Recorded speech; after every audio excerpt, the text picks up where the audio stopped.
Hi, and welcome to this live reading from Blood Mug, Red Farlow Mysteries, book number 4 by W.F. Ranew, and this is presented by Itsy Bitsy Book Bits. Chapter 1. Death preceded me. That notion drifted into my mind like a ghost when I encountered the unknown, especially in the dark. Perhaps it was my spook, a lurking memory of all the bodies I'd seen. Or maybe the heat of the August night, barely cooler than the day, had fried my brain like bacon grease crackling in a hot skillet. Something conjured this foreboding as I walked toward the clay studio of the Wickham Art Center. I went over to meet Kevin Densmore, businessman and Wickham board chair, to discuss a recent murder at the center. After 2 weeks, the police had turned up little in leads or suspects. Wickham's leaders became worried about staff and student safety and the venerable institution's reputation. Densmore wanted to hire me, or so I'd been told by a friend on the center's board. I'm Red Farlow, a private detective. Down an alley through the darkness, the mansion's back door light glowed. There, signs indicated the way to the pottery studio. I walked into a dimly lit chamber and looked back to the wheel room. I later learned potters had created mugs, bowls, and jugs on a wheel for thousands of years. The whole place was a mess, with everything covered in a patina of gray clay. The dust layers reminded me of exploring a dry riverbed in my youth. The clay crumbled under my bare feet, leaving an imprint on the ground and a thin, crusty layer on my skin. I breathed the clay's essence and looked around the room. In the main studio, huge containers of glaze solutions had splashed over the floor. A hot plate overheated paraffin, which bubbled onto the table before someone unplugged the appliance. The paraffin pool hardened and suggested an icy pond on a winter's morning. Bags of clay, neatly stacked 4 feet high, lined one wall, and a dozen or so mud-smeared aprons hung on pegs. I found Densmore bent over his electric pottery wheel. He neither spoke nor looked up. I thought the man had given up throwing a rather large mug spinning on the wheel. Beside the wheel on a small table was a snake of clay, likely the mug's handle. Densmore appeared to be staring down at the unfinished piece, perhaps considering improvements to the clay form. Then reality kicked in. We would not talk that evening or at any other time. Densmore sat there, quite dead. His left hand dangled between his legs, and his right hand slumped to the side. Muddy water dripped from his fingers and formed small puddles around the left foot resting on the cement floor. His right foot stubbornly pressed the foot pedal as the wheel turned. I looked around the device, found the switch, and turned it off to preserve any evidence. Blood splattered wet clay and dripped into the newly born mug, which collapsed as the wheel made its final turns. Red blotches streaked the object and whirled to blend with the mud. The spinning wheel mixed bodily and earthen substances into a brownish-pink color which lined the hog pan. I studied a scene conveying ritualistic fervor, with Densmore's blood like sacrificial wine nearly filling the unholy, unfired mug. A blood mug. The red wound around his neck indicated someone garroted the man. I had to look close to see that. Obstructing the view was the handle of a battle-sized dagger leaning down from his right shoulder. The medieval weapon accounted for the bloody scene. He hadn't died immediately from either wound in my quick initial assessment. The garrote had not taken, so the killer plunged the dagger. Or perhaps the double blade provided the dramatic effect the deranged person wanted. A message I couldn't read, but in a language that I knew too well. Cold-hearted murder. Another dagger had pierced the right breast of the first victim. A possible trend noted. I took myself from my pants pocket and looked at the screen. No signal. Stepping outside and walking toward the parking area, I got a call through to 911. By that time, the heat had drenched my shirt. Re-entering the room, I felt sticky in the breeze of the studio fans. At the death wheel, a wallet lay on the floor near the body. I picked it up and found bills amounting to about $400, his driver's license, and a host of credit cards, all gold or black. Most were black. I took several photos of the scene. Kevin Densmore served as CEO and chairman of his family's Musella Cove Foods canned fruit empire. A big man in a big southern city. No more. as Kevin Densmore became reduced to splatters of blood and clay on the studio floor. The night heat hovered without relief, 88 degrees at 10:45 when I arrived. Outside, the wind swatted at oak limbs and brushed my sweat-dotted face. Inside the basement studio, fans blasted from two of the windows opening out at ground level. Lights seemed adequate, but cast a gloomy pall over the front room. While taking the final pictures of the tragic scene, my phone screen caught a shadowy movement.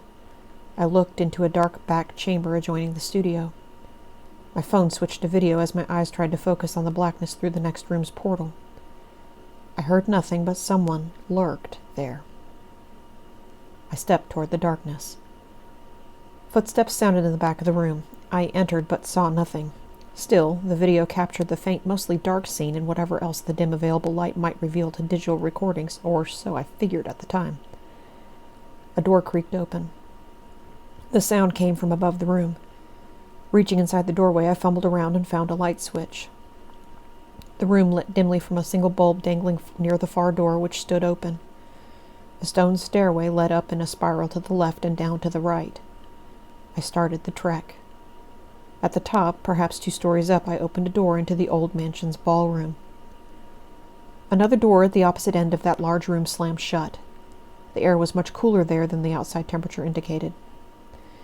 I quickly walked across the parquet, opened the door, and stepped inside another dark chamber, the kitchen from the smell of it.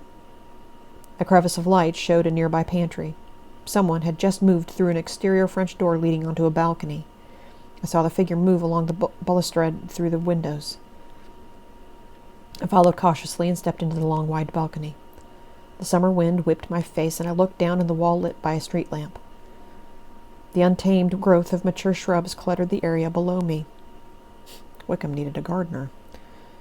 Suddenly, an overhead spotlight went dark. I carefully made my way forward. "Get out of here," a voice said from a place at the far end of the balcony. I stepped in that direction and into darkness. I stopped along the balustrade and listened for further movement. "Leave now," the voice said. A woman's? I walked on slowly, but despite caution, my foot caught on a loose stone and I tripped, my right shoe sliding across crumbled mortar where several balusters and the railing had fallen away. I wobbled a moment, my hands and arms waving in a desperate attempt to balance. Then I tumbled down in the darkness and met the fresh scent of leaves against my face. Thorny branches pierced my skin. I sank fast and deep into nature's prickly bed. Along the way, my body swept out of the bushes and landed hard on a flagstone and grass walkway. My head thudded against slate. Blackness inside and out overcame me. Somewhere I felt pain. All over I felt discomfort. My mind blanked, and for how long? I couldn't know. Eventually I opened my eyes for a better look at the figure standing over me. A watery film distorted the image of a woman, youngish, blonde hair maybe, or perhaps red or brown. I was in no position to discern at the moment. She wore a white smock and had beautiful legs. No, not a smock at all, but a long blouse. Correct that. As my eyes focused, the oversized garment seemed to be a faded man's work shirt. I reached up to her and tried to utter something, but no sound came, so I mouthed, "Help me." She stared down, turned, and left.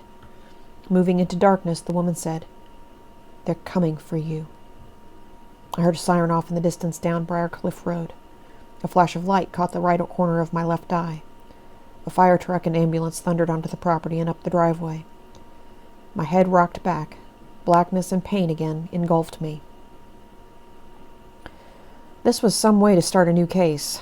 I discovered the body of my prospective client and failed to apprehend his killer or a witness. The more painfully tricky part came when I tripped into darkness, fell over bushes, and busted my ass. I pondered this while reclined in a Piedmont Hospital ER cubicle. I felt numb, and for a good reason. Heavy doses of painkillers worked through my ravaged body. My lovely wife, Lee Wallace, stood by my ER bed, as she had done after a bad guy shot me not so long ago. His name was Halbert Dixon, who damaged me far beyond the gunshot and in ways I tried to forget. "Sweet man," she said. That's what Lee called me in the most loving voice one can imagine. She did love me. I most assuredly loved her. I tried to pull her onto the bed, but my immobilized arm caught on the rail. Pain electrified my body until I eased the arm down. "Mr. Farlow, you need to rest," a young nurse said as her diminutive but commanding presence filled the room. "You're due for surgery later this afternoon. On your, upper leg." "What happened?" "Oh, I know what happened, but what I mean is, what exactly are my painful backside injuries?" I asked. The nurse mumbled something about contusions and piercing wood matter. Guess I got stabbed by a branch by one of those bushes. The doctor came in and told me the bushes saved my life, yet I suffered several severe puncture wounds from splintered holly branches. "A 20-foot fall for a man of your age could kill you," the doctor said. I estimated the doctor to be about 30 years old. She was pretty, but overly somber. She'd pulled her long black hair and tied it with a black ribbon. Her oversized tortoiseshell glasses veiled the beauty of a likely sexy woman. The doc hid it all very well, too, in her bedside manner. "A fall like that could kill anyone," I retorted. The nurse laughed. The doctor did not. "You have a piece of green wood stuck in your hip," the medical woman told me. "Lucky it missed my asshole," I said. Nobody laughed. "I'm glad you have a sense of wit about all of this," the nurse said. "It will help." The doctor examined my arm cast and turned me up slightly onto my right side to observe something else. Electric ripples tingled with the pain. She asked if I was dizzy and then left. On the way out, the MD told me surgery would, in all likelihood, take care of the stick-up-the-ass issue. 3 hours later, they rolled me into the OR.